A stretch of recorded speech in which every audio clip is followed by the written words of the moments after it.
Good afternoon. Welcome back to Oneida Live here on the Oneida Nation Reservation in Wisconsin.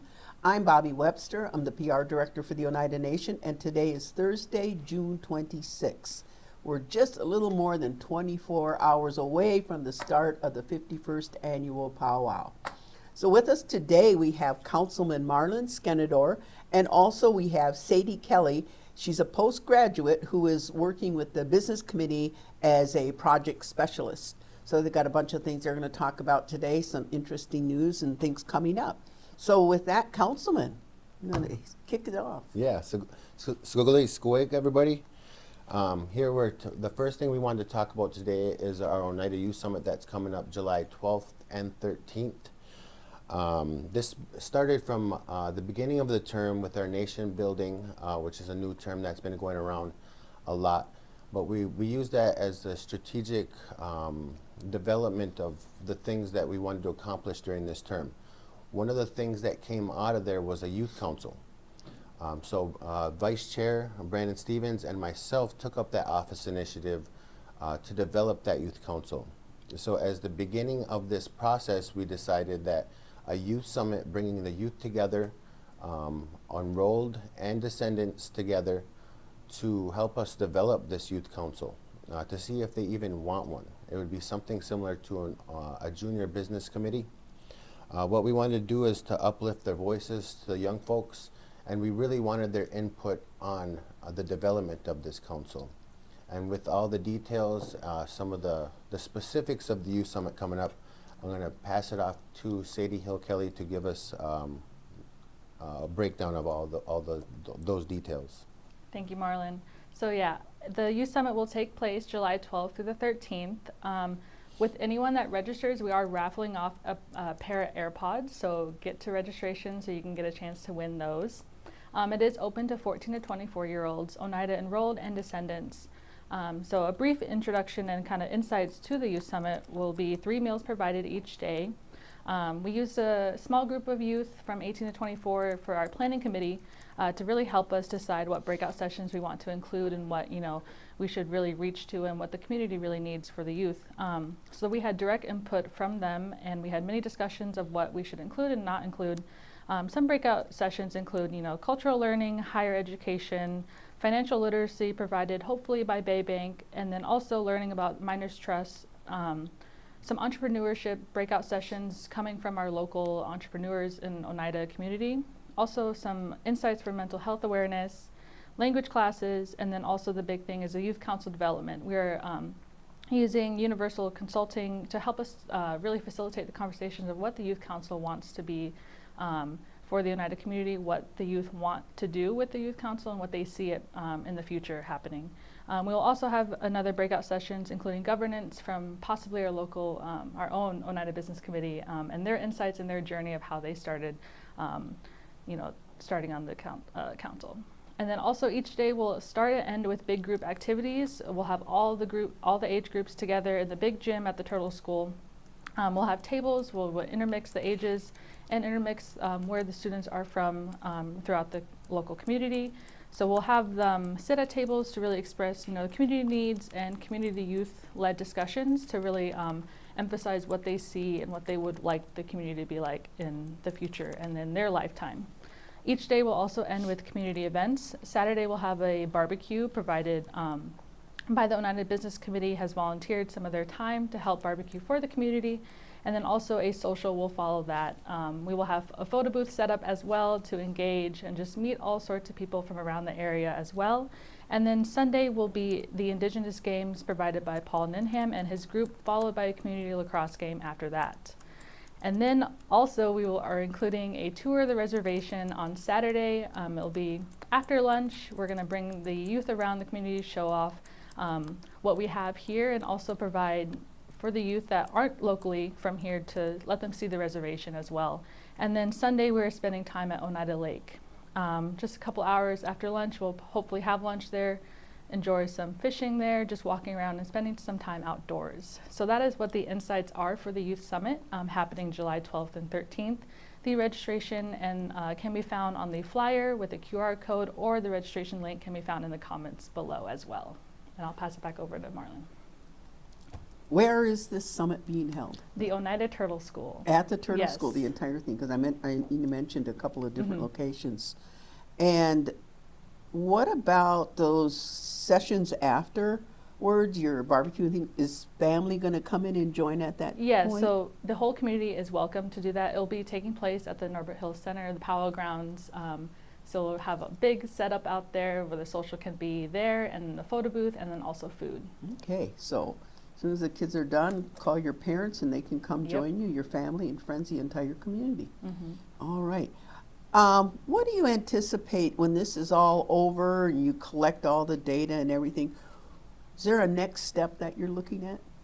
Yeah, so from this, we're really hoping to develop the youth council within the next couple months. You know, this is rolling out in phases, so this is really our phase one, collecting the data, and the next phase is implementing it. The planning committee is really intrigued in the youth council, so I've already met with them a couple times, and they're really for the youth council, getting that developed and getting the next steps of, you know, meeting with other youth that want to be involved and making it really impactful. Sounds good. Sounds exciting. Want to thank you, Kelly. Sadie. Sadie Kelly. Good information. I hope we get more of it out, and certainly watch our website and social media for those flyers, and let's get these young people engaged and registered. All right, Councilman, you've got Yeah. an update for us. So I'm just going to continue on here. We do have a lot of sponsorships. We wanted to do things a little different besides just using tribal contribution. So we've been sending out sponsorships to some of our local groups, organizations, program services for their time. To touch base on that community social, we're actually going to have Councilmen Kirby Metoxen and Jonas Hill grilling out. And then I want to send some appreciation out to the Oneida Nation Farms and the Environmental Land and Agricultural Department and Vanessa Miller. They're actually donating 100 ground beef patties, 100 bison patties, and then 200 all beef hot dogs for the event. So appreciation to that. And then some of our other sponsors we have from the Indian Gaming Association. They're actually sending us $2,000 towards the development of the council and the summit. Oneida Youth Leadership Institute donated roughly $2,200 for one of the meals from Off the Trail. Off the Trail is going to be providing breakfast, and then they're going to be providing some of their input on how they built their business, some of the items that they're serving. So all this is great momentum and relationship building that we're working towards. Bay Bank, we don't know how much, but they're very interested. They're going to be sending us a donation as well. They're always looking at ways how they can impact the community. And we let them know that this is a long-term project. This isn't just a one-off youth summit, that the Youth Council is going to be something that we're looking to strive to build for. A little shout out to the planning committee as well. Since we brought on Sadie, she's been able to do amazing things in assisting and in developing a lot of the detailed items that we needed for the Youth Summit. She's been able to bring together 8 individuals in the community. They've been meeting weekly and assisting with ideas, anything that they can towards with the project. So I think that's the monumental for 8 individuals, 18 to 24, providing their time towards the development of this youth council. So we know there's interest. The Oneida Business Committee, this is actually started off from the special projects funds and budget, but we didn't want to totally rely on that. I think something like this, when you're talking about youth, you need to bring the community together, and with the sponsorships that we're getting and the all the help from the Oneida Program Services, Cultural Heritage, our tourism department is going to be helping us with the tour. I think this is something that we can all come together for the development of our youth. Also, all the individuals that have agreed to doing breakout sessions on mental health and well-being, entrepreneurship, Off the Trail is going to be giving some tidbits of how they built their business up. Anybody that has offered to volunteer their time, and I will throw that out one more time, that we're still in need of volunteers. We're going to need volunteers to help with security. We're going to need volunteers to sit at the tables when we're doing facilitation sessions to help keep the conversations going. So we're actually kind of looking for some elders to help us sit at different sessions, to be determined on the times, but to help give more insight on where we've been in Oneida and where we are now, and just help facilitate some of the conversations at the tables. So there's still a lot of opportunities available for that. And if you are interested, you can always email me. You can always email Sadie Hill Kelly, where we got a lot of things on Facebook. We're still trying to promote it. I think we're up to about 30 registrants so far, and we're capped at 100. So we got a couple weeks yet to register, and she said we're going to be raffling off some Apple AirPods to all the registrants. So we're hoping to fill this up. If anybody from Milwaukee, I went to the Seattle Community Picnic last Saturday and promoted it, brought some flyers up there. We do have some discounted rates available at the Oneida Hotel for any families that want to bring their youth on down and enjoy this once-in-a-lifetime opportunity, because I don't think anything like this has ever been done. And with that, is there any other questions regarding the Youth Summit? Oh, it just sounds very well planned, way to engage the community. Yep. All right, so then I'm going to talk a little bit about coming into this term. I'm always looking at ways that we can kind of solve issues and problems by kind of swimming upstream. I feel like a lot of times we're just reactive. We're reactive to the problems that we have in our communities, and so I think there's always opportunities for us to get upstream and help, like with the Youth Summit and the Youth Development, helping them with challenges, kind of similar to like rites of passages, where they put the kids through a lot of different cultural learning. We talk about mental health and well-being, because we all are going to have problems. It's just a matter of when and how to deal with those problems in a good way, without tearing yourself down or beating yourself up. I think is important for us to get a good mindset into our youth. And then secondly, I kind of got into the Department of Correction work and advocating on behalf of some of our inmates that we have in different correctional institutions around the state. The business committee gets a list of all the individuals, Native Americans, that are going to be released within the 6 months, and every 6 months that list is anywhere from 150 to 200 individuals that are going to be going into our communities. So I had the opportunity last month. I went into Oshkosh Correctional Institution and I sat with 34 inmates.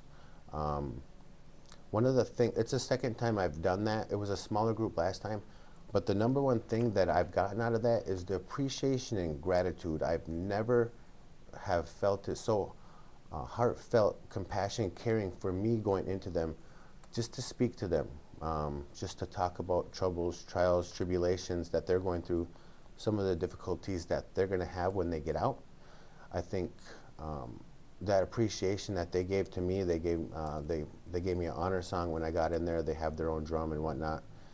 And I think by doing that, there was a guy in there that said, I've been in here for 10 years and there's never been no tribal representative that has ever come down here and ever sat and talked with us.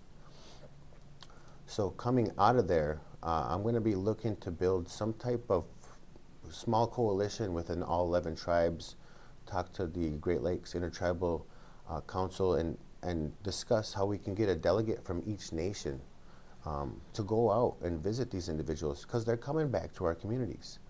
And one of the most profound things that I heard is they're all scared. They're all scared to get out. They don't have nowhere to go. They don't have no housing. They burnt all their bridges. But does that mean that we give up on them? You know, that's something that we have to really look at. That's a lot of individuals coming back into our communities. And there was more than a handful of individuals that said, if I can't get stable when I get out, I'm going to just end up going back to doing what I'm doing drugs and selling drugs. And that's a way of swimming upstream to help look at the problems of drug addiction and opiate problems that we have in our communities. Because you hear it right straight from them that they're going to go right back to doing what they've always known. So we have to build something within our Native communities to give them a chance, give them a chance to get back with their kids, you know, give them a chance to get their family back.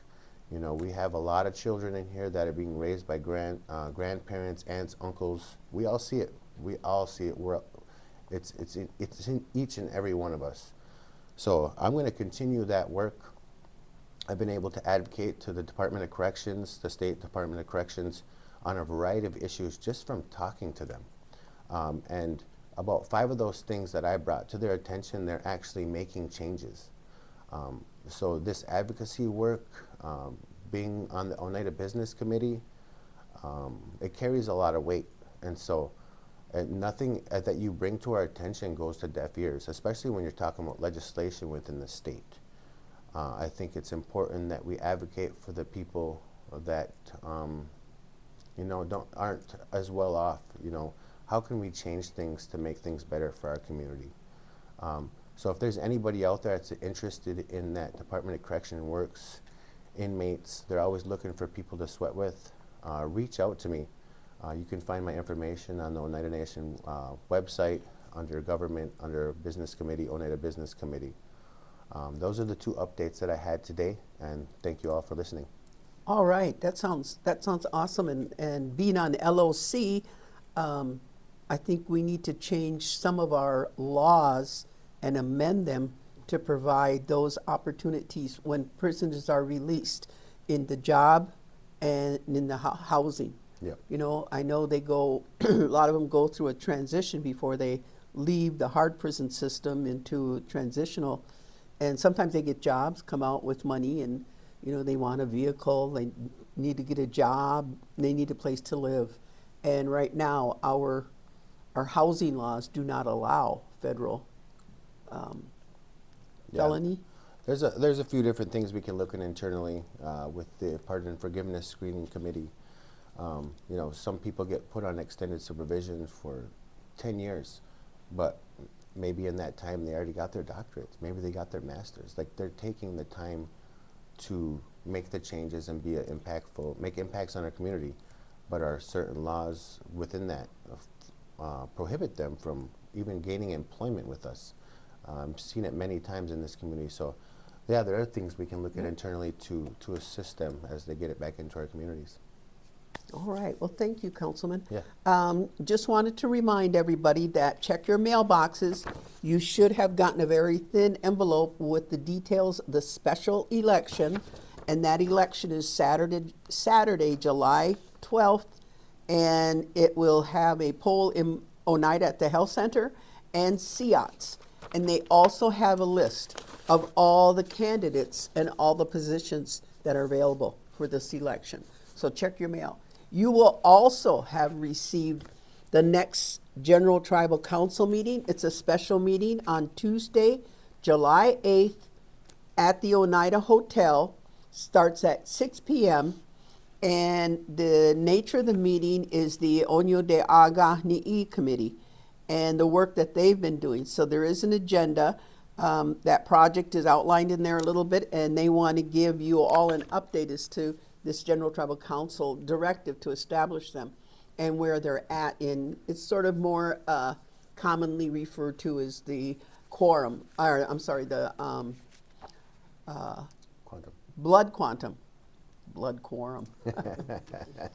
And this meeting will not pay a stipend. It was determined by the General Tribal Council not to stipend this particular meeting. So that's all I have today. People are going to be heading over to the farmers market, which is in downtown Oneida today until 6 o'clock or until the storm makes them pack up and go away. Is there anything you'd like to add? No, I'd just like to add that I love being up here, and I appreciate the support that I get in the community. And I'm just going to keep on working hard to change some of the things that we have troubles here within our community. That, like I've always done, coaching and all the different things that I do, I'm going to keep on doing that. So appreciate everyone, and thank you for all your time and listening in today. Yawanko. Nungiwa.